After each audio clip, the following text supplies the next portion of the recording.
सभी साथियों का एक बार फिर से आपके अपने यूट्यूब चैनल शिक्षा विभाग समाचार में आपका बहुत बहुत स्वागत है। साथियों, आज की एक महत्वपूर्ण जानकारी जो कि लाखों केंद्रीय कर्मचारियों के डीए में बढ़ोतरी का ऐलान। कर्मचारियों की मासिक सैलरी में हुई तगड़ी बढ़ोतरी। जान लेते हैं किस प्रकार यहाँ पे वेतनमान को लेकर बड़ी जानकारी सामने है, किस प्रकार यहाँ पे डीए में बढ़ोतरी को लेकर बड़ी जानकारी। और महंगाई भत्ता का नया नियम लागू हुआ है। इन दो नियमों से बढ़ेगा वेतनमान। जान लेते पूरी जानकारी, नई अपडेट। महंगाई के बड़े स्तर के बीच लाखों केंद्रीय कर्मचारियों के लिए एक बड़ी राहत की खबर आई है। सरकार ने हाल ही में केंद्रीय कर्मचारियों के महंगाई भत्ते में 5% की बढ़ोतरी का ऐलान किया है, जिसमें कर्मचारियों की मासिक सैलरी में एक अच्छा खासा इजाफा हुआ। इस बढ़ोतरी का लाभ लगभग 47 लाख केंद्रीय कर्मचारियों और 68 लाख पेंशनर्स को मिलेगा। ये विस्तार से समझते हैं कि यह बढ़ोतरी क्यों की गई, इसका कर्मचारियों पेंशनर्स का क्या असर पड़ेगा और यह कैसे उनकी आर्थिक स्थिति को मजबूत बनाने में मददगार साबित होगा। जान लेते हैं पूरी जानकारी। महंगाई भत्ता एक ऐसा भत्ता है जो सरकारी कर्मचारियों और पेंशनर्स को उनके वेतन या पेंशन के अतिरिक्त दिया जाता है। इसका उद्देश्य कर्मचारियों और पेंशनर्स को बढ़ती महंगाई से राहत प्रदान करता है ताकि उनकी क्रय शक्ति में कमी न आए। डीए की गणना महंगाई सूचकांक के आधार पर की जाती है और समय समय पर संशोधित किया जाता है। आमतौर पर इसे साल में 2 बार जनवरी और जुलाई में संशोधित किया जाता है।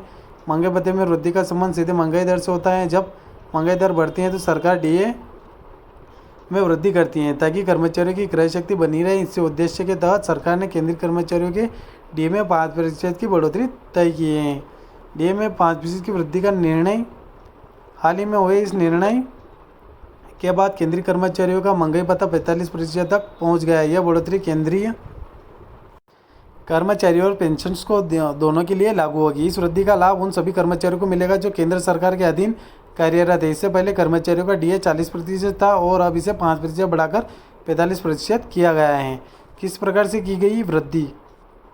डीए में यह वृद्धि all India consumer price index के आंकड़ों के आधार पर की गई है। कंज्यूमर प्राइस इंडेक्स महंगाई का सूचकांक होता है जो देश में महंगाई के स्तर को मापता है। जब महंगाई बढ़ती है तो इसका सीधा प्रभाव कर्मचारियों की खरीद क्षमता पर पड़ता है, जिसे बनाए रखने के लिए डीए में वृद्धि की गणना की जाती है। सैलरी में कैसे हुई बढ़ोतरी? महंगाई भत्ते में 5% की वृद्धि के कारण केंद्रीय कर्मचारी की मासिक सैलरी में तगड़ी बढ़ोतरी हुई है, जिस वृद्धि का सीधा प्रभाव कर्मचारियों के वेतन पर पड़ता है क्योंकि डीए का हिस्सा उनके कुल वेतन का महत्वपूर्ण हिस्सा होता है। उदाहरण के लिए यदि किसी कर्मचारी का मूल वेतन 30,000 है तो डीए में 5% की वृद्धि से उसकी सैलरी में 1,500 का इजाफा होगा। इसी प्रकार जिन कर्मचारियों का वेतनमान अधिक है उनके वेतनमान में डीए बढ़ोतरी का असर भी अधिक होगा। तो पूरी जानकारी आपको इस रूप में समझ में आ गई होगी किस प्रकार यहाँ डीए को लेकर, महंगाई भत्ते को लेकर नए नियम लागू जारी कर दिए गए हैं। आशा करता हूँ वीडियो पूरा अच्छा लगा। एक बार फिर से आपसे निवेदन है, आपने अभी तक हमारे चैनल को सब्सक्राइब नहीं किया है तो प्लीज़ चैनल को सब्सक्राइब जरूर कर लेगा ताकि आने वाली शिक्षा जुड़ी, कर्मचारियों से जुड़ी सारी जानकारी, नई अपडेट आपको इसी चैनल के माध्यम से मिलती रहेगी। धन्यवाद साथियों, मिलते हैं नेक्स्ट वीडियो में। जय हिंद, जय भारत।